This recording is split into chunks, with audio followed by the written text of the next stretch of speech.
the one thing they all have in common, I think, is they're hungry. And I know that sounds simplistic, but I believe that's the single most important element that separates the quality of people's lives.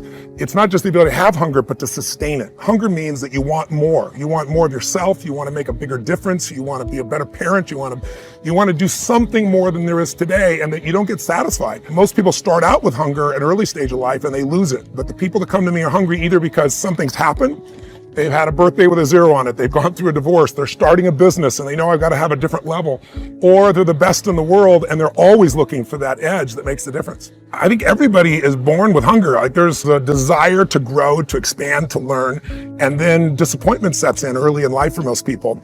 And then we look to blame something outside of ourselves. And there are many events in our lives that can affect us all. We've all had pain and challenges. But I think if you can find within yourself the part of you that wants to constantly give something more than yourself, if you can find a mission larger than yourself, then you're more pulled to do something than trying to push yourself. And pull has much more power than push. I always say motive does matter.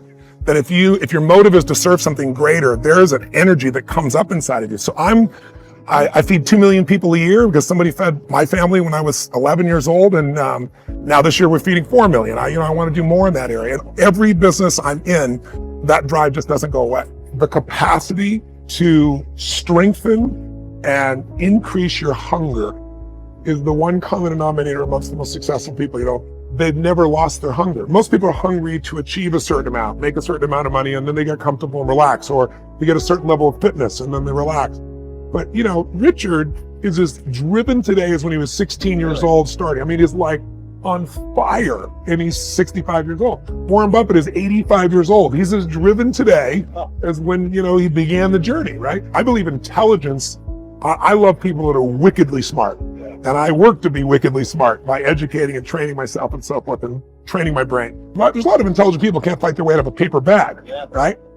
Hunger is the ultimate driver, because if you're hungry, you can get the strategy, you can get the answer. If you can't model it, you can find it. So hunger, modeling would be maybe the next best skill. Knowing that success leaves clues. The best way is get around where it's better and things will hit you. Who you spend time with is who you become.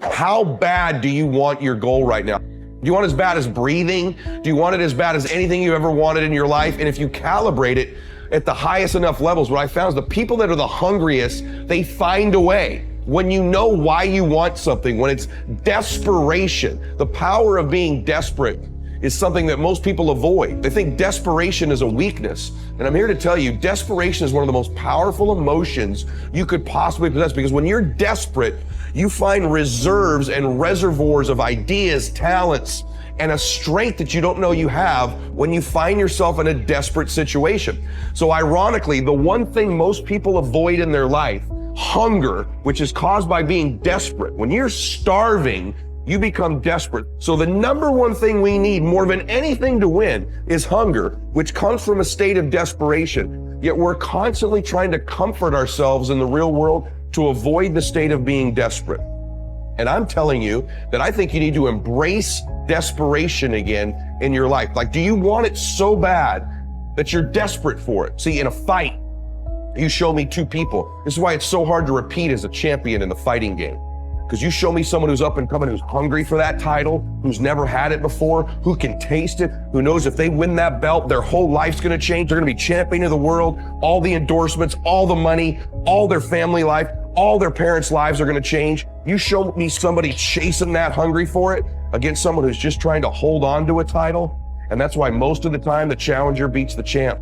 It's hard to repeat as a champion because the hunger goes down just a little bit. The greatest athletes, the Kobes, the Bradys, the Jordans of sports, have a way of feeding their hunger all the time and increasing it. What separates them isn't just their work ethic, isn't just their talent, although those things matter, isn't just they practice more. What separates them is they're just hungrier. They somehow find a way as they climb up the ranks and win championships to get even hungrier for more, where 99% of the athletes lose just a little bit of their edge once they get that first championship, that first pro contract, that first big amount of money, that first world championship. They just lose their hunger a little bit.